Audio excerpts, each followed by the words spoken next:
sang bi sunu soppe leer gi doy na seede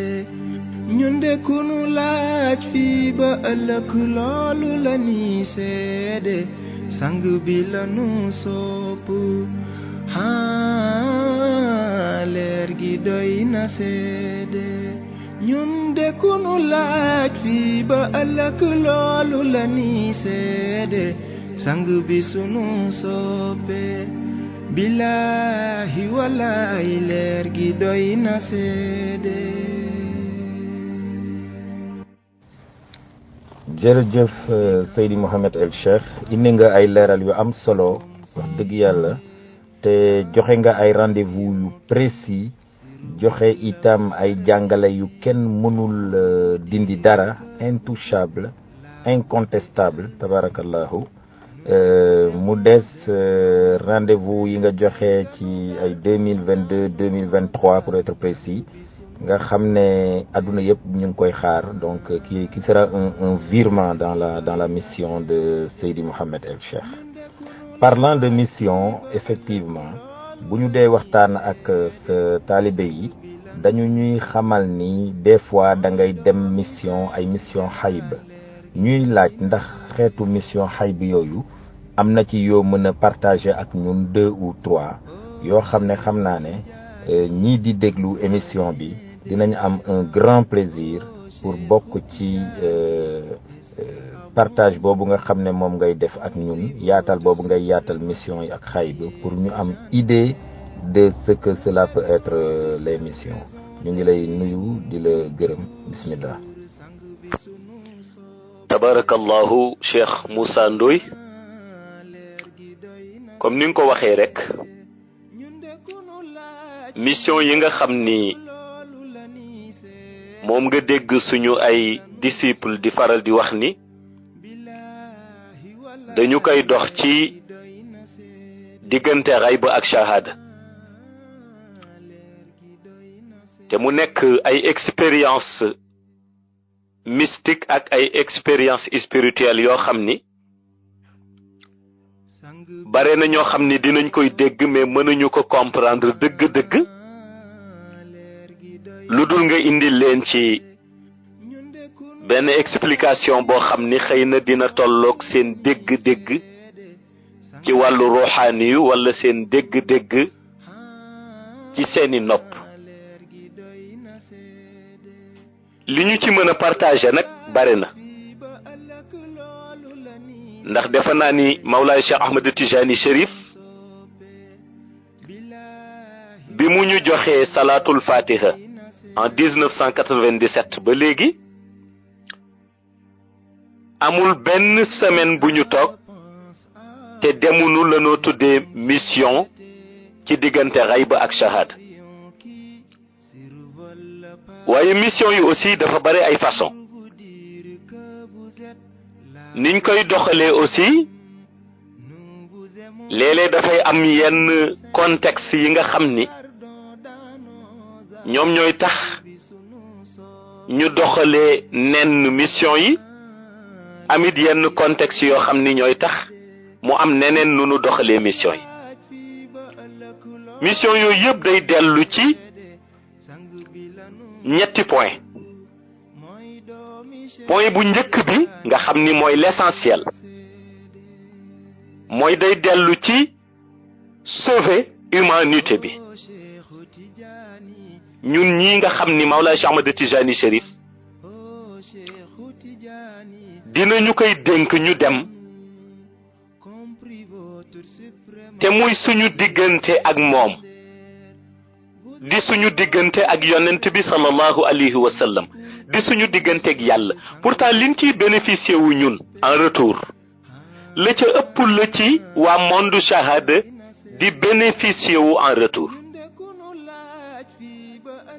maa ngi koy nettali ci benn jotaay ma ci wax ni boo seetloo ñi nga xam ni ñooy sauver réew mi ca kaw ñi nga xam ni ñooy sauver réew mi ci milieu xayb ñoom ñëpp ay otage lañu ci seen réew parce que kenn ku ca nekk ñu ngi la dëkkal ca benn béréb lu nekk ci lu ñaaw ñu di la ko yàq loolu defe naa ñi nu bokkal Sénégal yépp xam nañ ko ñi nga xam ni ñooy sauver réew mi ca xayb di dem te jamono ja ñuy dem fekk na majorité ci nit ñi ñi ngi tëdd ci seeni lal di nelaw ñooñu ñoom amuñu nelaw ñu jug di dem ca xayb di plaider la nga xam ni mooy cause yi nga xam ni tey mooy base fondamentale bu tax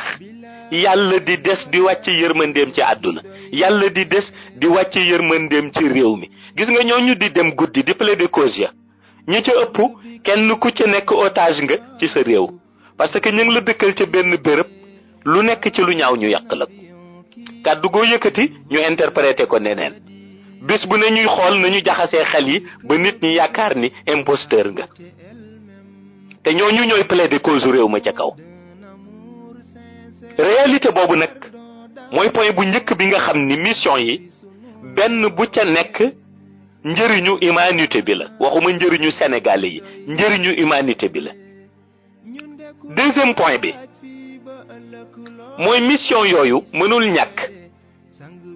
ndax mission yooyu dafa bokk ci conseil yi nga xam ni mooy am ci biir gouvernement yàlla di xadaratul ilahi conseil yi nga xam ni ñoo ciy am ni ngay gisee fii ci àdduna les présidents def conseil des ministres ñoo présider ko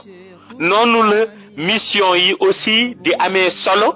ci conseil yi nga xam ni ñu ngi koy tenir guddi aljuma ca gouvernement yàlla ba ñoo tuddee xadaratul ilahi diggante natt nombre de lumière yiy jóge ci monde shahada di dellu ci xayba ak nombre de fuyudaat yiy jóge ci milieu xayb di dugg si ci monde shahada muy ñaareelu point essentiel bi ñetteelu point bi mooy lu tax mission yi mënul ñàkk mooy côté yi nga xam ni ci la nitu yàlla yu mag yi ci seen intimité di dem di dajeeg seen lumière u boroom pour mu tin leen ci musiba ak balaa yi nga xam ni chaque année danay wàcc ñuy ñaan seen boroom ñoom bu ñu ko yëgee commencé di ñaan seen boroom dem ba ci lumière am di ko ñaan pour mu tin leen ci xool leen ci ba bu musiba yi waroon wàcc doon 1000 mu fexe ba bu mënul bàyyi lépp it mu woyofal ko ba nga xam ni téeméer dong ngay wàcc waaye 1000 ya dootul wàcc loolu la nitu yàlla yi di plaider ji ca kaw te ñuñ ko yaakaari ñëpp nag nga xam ni tey defe nañ ni bu réew mi basculé wul ñoom la defe nañ ni bu réew mi daanuwul ñoom la ñu ëpp ñuy plaider cause ya kenn xamu leen ñu ëpp ñuy plaider ci kaw kenn xamu leen am na ñun ci xam mais ñi ci ëpp kenn xamu leen ndax ay nitu yàlla pire lañ kenn bëgg ci doon sëriñ ñoom ñëpp ay nitu yàlla la ñuy doon abadan su ko defee bu ñu dellusee ci li nga xam ni moom nga ñu ñaan pour ñu partager ci yenn yi damay bëgg toujours di partager yoo xam ni yàlla dogal na am na ñu mu may vision ci suñu entourage am na itam ñu mu may vision ci ñoo xam ni ci réew mi la ñu ne sax te bokk ñu suñu entourage ñu gis ni expérience yooyu dal na ci réew mi maanaam dama bëgg partager ak yéen yenn ci mission yi nga xam ni benn bu ca nekk boo demee ci borom baatin yi mën naa la ca tuddal ay tur sax dinañ la prouver ni loolu am na ci réew mi di Sénégal ndax nun lu ñuy wax rek dañuy bëgg mu nekk preuve ndax ëllëg a tax gis nga en 2008 benn ci mission yi laa leen di nettali pour ngeen xam ni tooguñu ba 2016 ñu commencé dox ay mission ba ñu commencé dox mission yàgg na depuis 1997 moo tax bu ma leen ci indil benn en 2008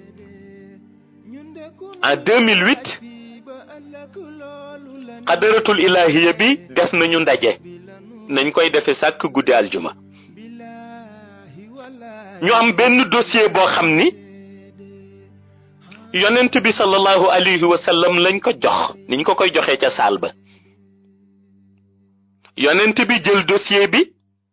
jox ko Mawlaay Cheikh Ahmad Tijani mu jox ko xutbu zaman bi bokk na ca dossier boobu yàlla jëloon benn décision boo xam ni mi ngi dellu si ci monde shahada te décision boobu bis bu jàlloon kon nëga ni xëy na leneen la ñuy wax mais adduna bi dootul nekk béréb bu nit di dundaat mënoon nañ ko tuddee apocalypse décision bi yàlla jëloon en 2008 ñu traité sujet bi ca xadaratul ilahiya bi ñu jox dossier bi yonent bi sallallahu alayhi wa sallam mu jox ko Mawlaay Cheikh Ahmad Tijani Mawlaay Cheikh Ahmad Tijani jox ko xutbu zaman bi pour mu jàllale ko mu liir ko am benn décision boo xam ni bu doxoon nëga ni tal nañu leneen lu dul dund ci monde shahada bi ndax loolu apocalypse la décision bi moo doon dafa am ñu yàlla yabaloon ñoo xam ni ci xeetu nawaamis yi lañu bokk yàlla yabal leen parce que lëndëm gi nekkoon ci monde shahada dafa demoon ba loo xam ni buñ doon wax ni lu yàlla doon muñ la dañuy wax ni lu yàlla mënatul patiente la te yàlla xam nañ ni moom lu mu mënatul patiente rek dina jaaxal ñëpp ndax mooy as-sabuur yàlla mooy le patient mais mu jël benn décision boo xam ni bi ñu ko traité xadaratul ilahiya bi mooy yàlla dafa bëggoon yabal ay nawaamis pour ñu récupérer ko hajaratul aswad yóbbaat ko ci biir asamaan yóbbaat ko ci biir juróom-benneelu asamaan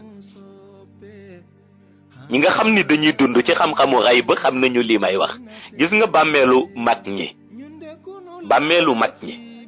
at bu nekk malaayika yi dinañu ñëw am lu ñu tonni ci lumière yi delloo ko xay ba surtout bàmmeelu axtaab yi mais loolu c'est valable que ci xabru xutbu zamaan yi at bu jot rek ci shahru muharram dina am ay malaayika yu ñëw am lu ñu tonni ci lumière gi delloo ko xay ba xam nga lu tax malaayika yi di def noonu dafay tollu foo xam ni monde shahada xamatuñu seen gëdd mu toll foo xam ni bakkaar yi xew ci monde shahada bakkaar yi xew ci kaw suuf toll na foo xam ni ci yàqute ñoom seen yaram dem na ba yàlla yéeneetul yaram bi monde shahada waaye day dem itam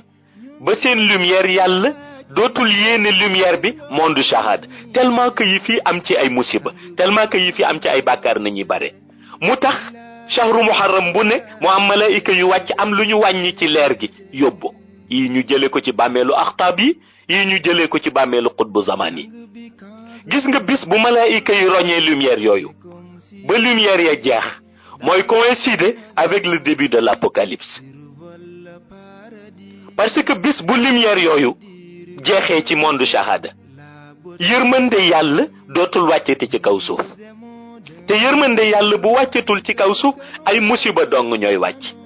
ay musiba suñuy wàcc te amuñu ko ñaan yàlla pour yàlla arrêté musiba yooyu mu indi le début de l'apocalypse moo tax bu ma déggee ñenn ñi nga xam ni dañoo weddi mag ñi di wax ni ziyaara xabru baaxul ak xabru warul nekk ci jàkkaak kenn warul dem ci xabru di fa jàng ay salatul fatiha di ko yéene ka fa tëdd ay ree la may def xam nga lu tax mu may def ay ree mooy gis nga xabru yooyu ñu dese ndax mag ñi dañoo dund amee seeni jëmmi shahada mu am ñu ci jëriñu majorité bi jëriñu wuñ ci ñu génn àdduna mu am ñu teewee seen rob jëriñu ci lumière yi majorité bi jëriñu wuñ ci bu mag ñooñu demee ba teggi seen tànk ci monde shahada te ñoom la yàlla ruse woon monde shahada denc biñ leen di denc ci biir suuf defaral leen xabru nit ña dem di ziyaare xabru ya di leen fa jàngal ixlaas di leen fa jàngal salatul fatiha loolooy tax seen leer ñoom mag ñi continuer des di fonctionner ci monde shahada di ñu jëriñ ñun ñi dëkke monde shahada ni malaayika yi di ñëwee bàkkaar yi ni muy baree ci suuf tax shahru muharram bu ne ñu ñëw am lu nu wàññi ci lumière yooyu delloo ko xayb bis bu ñu wàññee lumière yu ba lumière ya jeex tàkk lamp xabru yooyu yëpp fay ci wàllu baatin lamp xabru yooyu yëpp fay ci wàllu xayb dafay coïncider avec le début de l'apocalypse parce que bu benn lumière u axtaab nekkatul ci suuf benn lumière u xutbu zaman nekkatul ci suuf rek yërmande yàlla bi mu daan jaarale ci yonent bi sallallahu alayhi wa sallam mu sol ko Mawlaa Cheikh Ahmad Tijani mu ñëw ci suuf ba tax nasiril haq bil haq bi ñu ko fii garanti lumière boobu day arrêté te bés bu lumière boobu arrêté àdduna tukki moo tax ñi xamul gëddu xabru yooyu nit ñi di ziyaara di ci jàng salatul fatiha di ci jàng ixlaas di ko ñaanal ña fa tëdd suñu xamoon la muy jëriñ ci réew mi di ko jëriñ ci humanité bi kon defe naa ni kenn du ko critique waaye 2008 boobu décision boobu nga xam ni moo nekkoon ci dossier bi moo doon yàlla yebal ay nawamis pour ñu jël ci xajaratul aswad te gis nga ñu bare li ñu xamul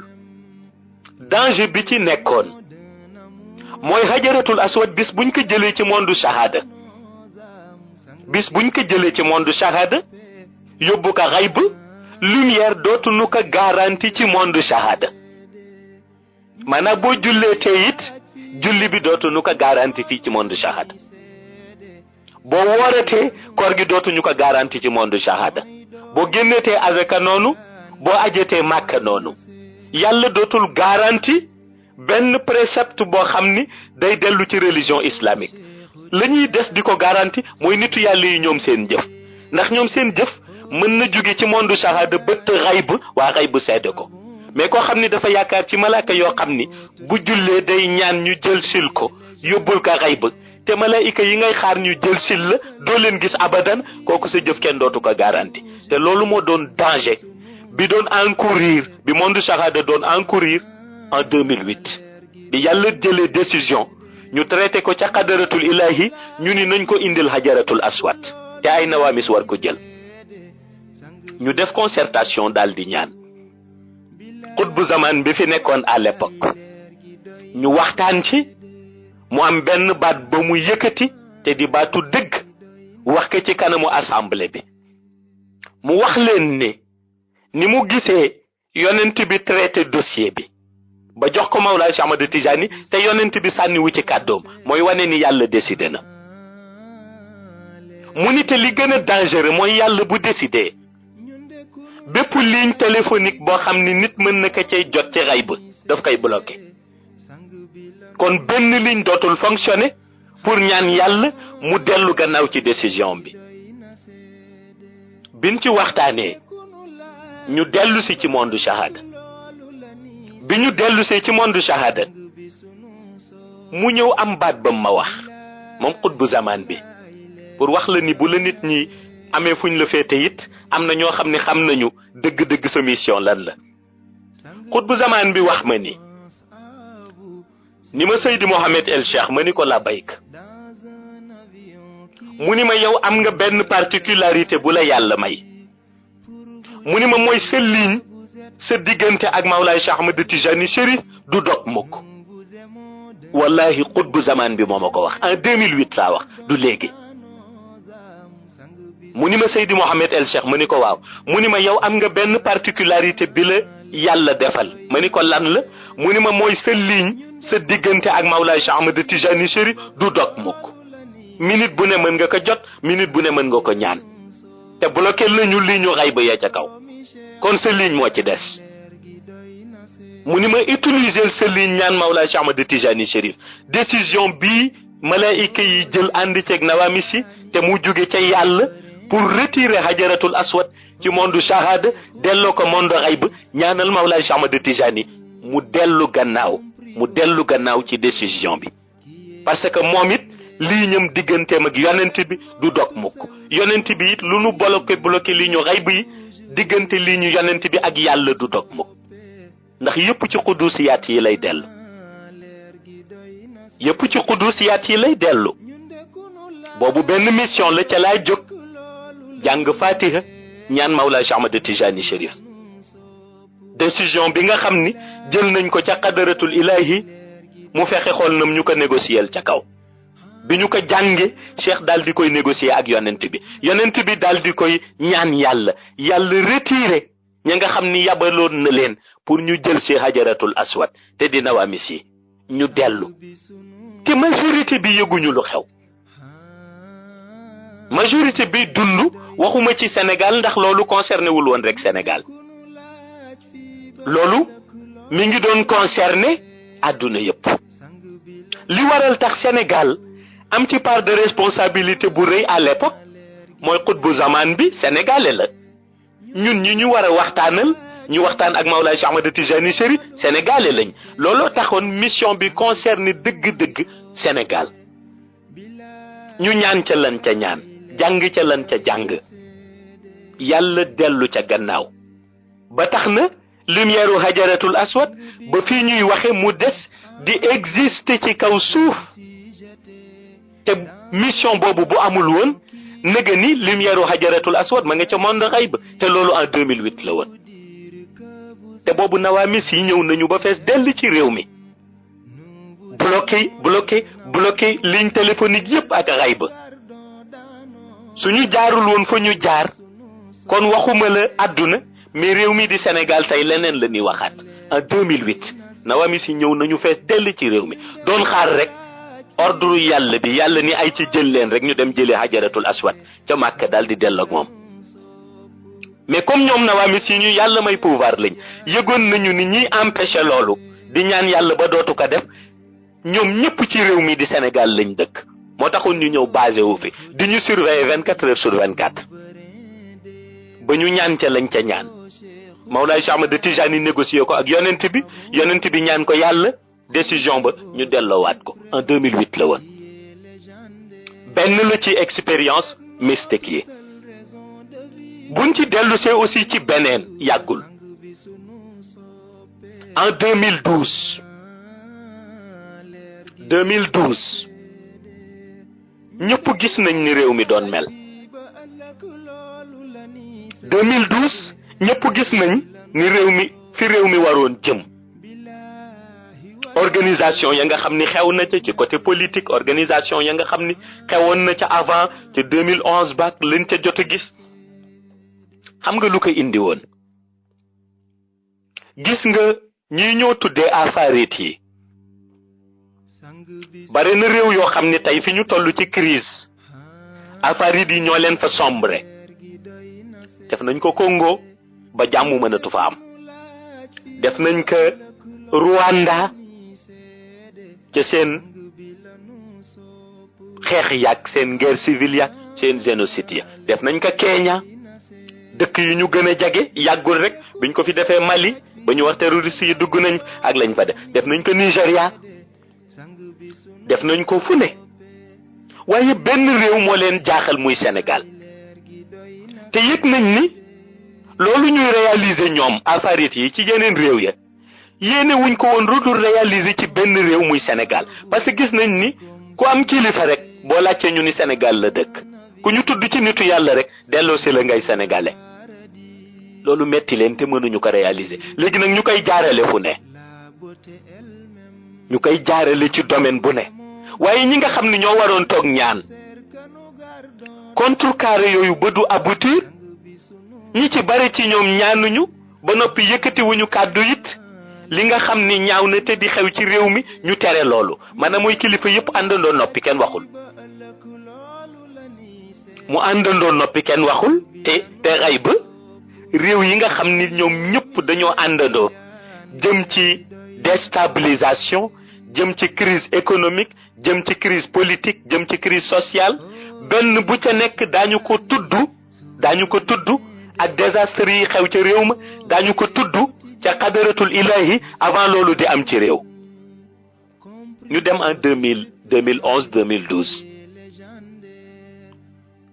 ñu wan ñu benn liste ca xadaratul ilahi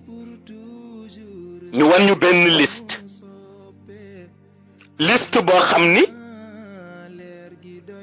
njàngat biñ ci def mooy jël nañu 15 pays dugal leen ci monde bi yépp nag am na tey pays yoo xam ni mënoon naa tudd sax li leen dal yépp nit ñi di jaaxle fekk na ñu nga woon ca liste ba bu ñu jëlee guerre bi xew diggante Arabie Saoudite ak Yémen bi ñu ko annoncé yàgg na ci période boobu la 2011 fekk nañu annoncé ko diggante Arabie Saoudite ak Yémen seen coalition arabe beeg bombardement ya diggante na mu nar yàqu jéeg yu kenn mënul nettali tey yoo xam ni yu pur la yu nekk ci kanam waaw ñu jël 15 pays wane leen 15 pays yi benn bu ca nekk mi ngi ci liste rouge mooy wane ni réew moomu boo moytuwul déstabilisation dana fa am boo moytuwul problème dana fa am boo moytuwul guerre civile dana fa am te ñëpp gis nañ ni Sénégal mi ngi doon jéem a soobu ci buntu boobu jeexitu 2011 2012 ndax man lépp lu may wax damay bëgg mu am seede loolu ñëpp mënoon nañ ko seede yàlla dogal ñi fa nekk sénégalais ca xadaratul ilahi te ñi ci ëpp di borom cër yu mag ñu daal di waxtaan ba ñu génn àdduna sax keroog waxtaan nañ ci ñi nga xam ni seen xabru rek a fi nekk waaye seen yaram ma nga ca xayb waxtaan nañ ci ni daal wax dëgg yàlla lii jëm ci suñu réew mi nga xam ni yàgg nañ fa julli yàgg nañ fa zikr di ñaan bu dalee réew mi ku ñu soppoon sax dina ci sànkuwaale ndax dina mujj mel na tey na génocide ya amee ca yeneen réew ya ak na déstabilisation ya amee ca yeneen réew ya nga xam ni dem na ba jàmm sax moo leen gënal nga jox leen ay milliards ñu am jàmm moo ko gën ñu ni te lii di nit bis bu dalee ci réew mi loolu dana am te réew mi la gën a dangereux ma nga ca liste rouge ba ca xadaratul ilahi en 2011 laay wax de ñu daje ñaan Mawlaay Cheikh Ahmad Tijani Mawlaay Cheikh Ahmad Tijani li ñu xamal keroog nii réew mi di doxe am na lu ko ci neexul Cheikh nag bu ñu nee nii réew mi di doxe am na lu ko ci neexul waxuñu ci côté politique parce que Mawlaay Cheikh Ahmad Tijani tal na leneen lu dul ay contentieux politique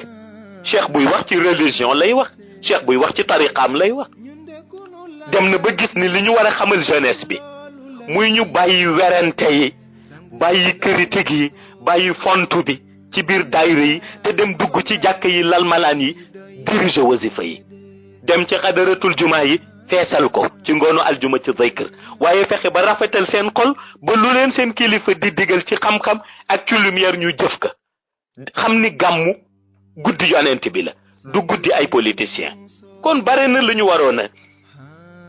waroon a organiser ci diine ji ak ci tariqa bi te ñu bare nag fayir ci seen mission wala doxuñu ko na ko Cheikh bëgge ñu xam ni Cheikh am na lu mu ca soppul ci loolu li ñu ko xamal mooy bi ñu ko ñaanee pour ñu génne Sénégal ci liste biñ ko def Cheikh dafa wax ni yéen ñii du seede ngeen yéen ñiy ñaan ni kenn ku ca nekk bu delloo ca réewam ba ñu tuddee Sénégal am na ñu ko fay dingat te ñi ko fay dingat xamuñu ni mi ngi fii ci xayb di leen négocier lu ni toll kon te ngeen leen seetaan te bàyyi leen bu ñu gisee rek dinañu xam dëgg-dëgg ni ñu war ñaanuñu ñu xam ni Mawlaay Cheikh Ahmad Tijani junji ba mu junji am na ñoo xam ni am na luñ ca dégg te lañ ca dégg mooy décision jóg na ma daal di xalaat ci lim ñu jàngal ndax gis nga mission dañ lay jàngal ni dafa am noo koy doxe ci benn contexte bu fekkee nii la tëdde bu tëddee ne am na loo war utiliser boobu ma utiliser sama xel li ma sama xel jox ak li ma xam ci Mawlaay Cheikh Ahmad Tijani doxalinam te yëg naa ni mission boobu lu ma war a dox la parce que benn citoyen sénégalais la ñaar bu réew mi amee ñu may dingatit ñi may sopp ñoo fi ëpp kon war naa réagir te itam lu mu mënta doon it Sénégal suñu réew la bu ñu ko yëgee ak bu ñu ko yëgul ñun ñëpp ko bokk kon bu baaxee ñun la baaxal bu yàqoo ñun la yàqul te dem ci télévision beeg rajo bi di wax it fajul dara parce que lay faj dëgg mi ngi ca sa sijaada ak sa kurus ci laa xalaat rek mu am benn inspiration bu ñëw ci man inspiration bi ba léegi ci Mawlaay Cheikh Ahmad Tijani Chérif la jóge ndax man lu ma xalaat rek ci moom la jóge ma ni comme dugal nañu Sénégal ci liste biñ ko dugal te bëgg nañu ñu protéger ko ci xayba te xam naa ni Mawlaay Cheikh Ahmad Tijani demaat di ko ñaan ñu protéger waat réew mi beneen organisation lay doon. ñu ni nañu xool nañuy def ñu bàyyi ba gàmmu 2012 ñu fekke woon gàmmu googu yëpp fekke nañ ko boobu yëgoon naa ni Mawlaay Cheikh Ahmad Tijani dina teew ci gàmm gi ma yëg ni bu teewee yonent bi teew lu ñu fa tuddati ci xay bu lay garanti boobu di dellu waaye luñ fa tuddati it garanti nañ ko ci xay ba guddi ga di jeex ma bàyyi ba dugg ci gàmm ga 2012 ñëpp fekke nañ ko ñu dugg ci gàmm ma ak ci rek seen ko moom Mawlaay Cheikh Ahmad Tijani mu toog dend ak yonent bi rek ma ni na ñu yëkkati hymne national jaaxal na keroog ñu bare hymne national bu Sénégal moom la ñu jàng moom la ñu récité ñun ñëpp en chœur ci gàmm gi ma soogay continuer daal di dugg nuyoo ñu toog gàmm parce que yëgoon naa ni bu ñu yëkkatee hymne national du Sénégal duggee ko ci biir gàmm gi rek hymne bi day dellu dugg si ci guddi yonent bi su hymne bi duggee ci guddi yonent bi Cheikh dégg na ko yonent bi dégg na ko ñu boole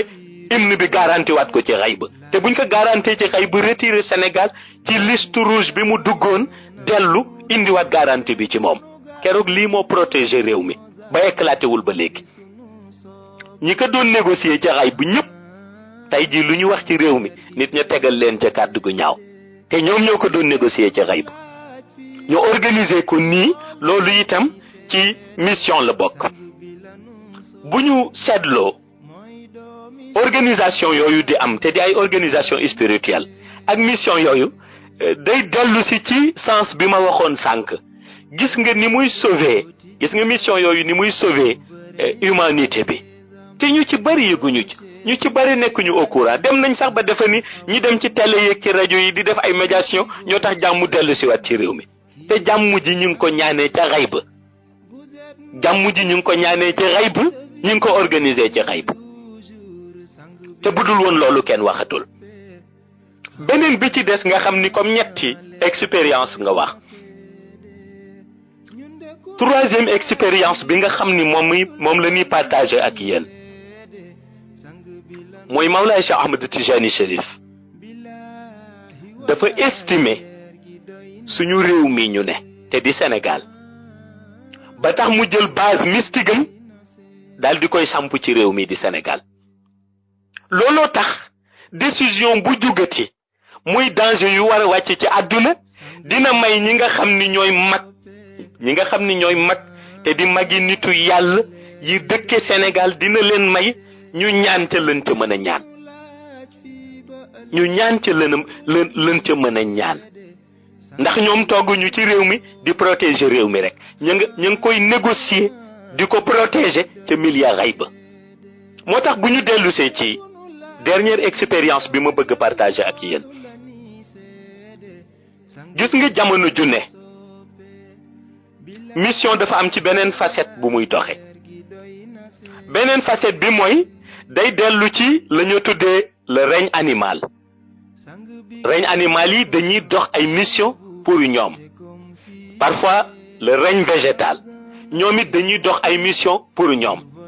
parfois yeneen réalité yi nga xam ni ñooy nekk réalité réew mi te nga xam ni nit dina ci jëriñu ci wàllu lumière dañuy dox mission pour ñooñu mais gis nga tollu woon nañ fi benn période boo xam ni période bi yàggul ndax période bi ci fin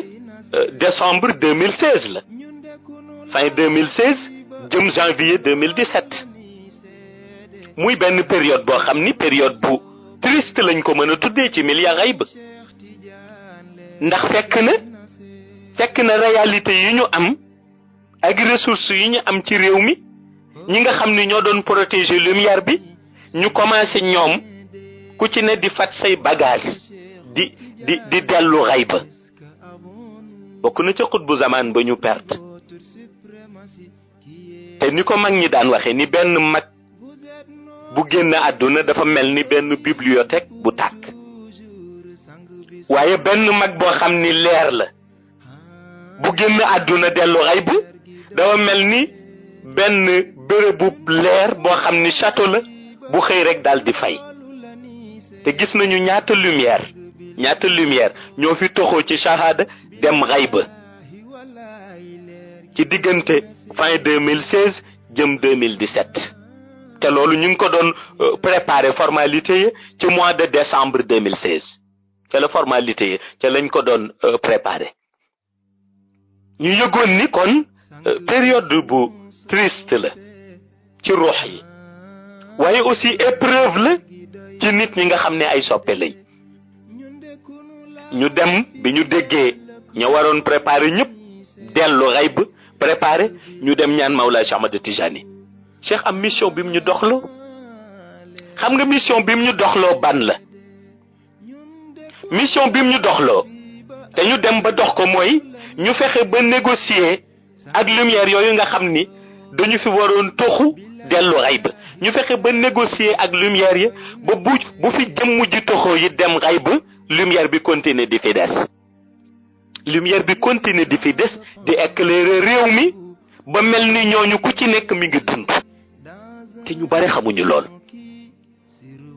mission boobu lañu Mawlaay Cheikh Ahmad Tijani doxloo mooy ñu fexe ba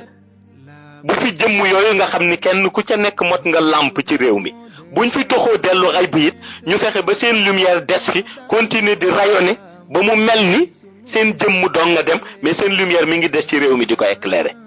te loolu mënoon na ñàkk ndax ku ci ne ci ñoom mënoon na rejeter loolu dem yóbbaale lumière mais ku nekk dem na mais aussi lumière ba mu yóbbaale bàyyi na fi bu ni toll buy éclairer réew mi te loolu mission la ju ñu dox pour lan pour sauver ruux yi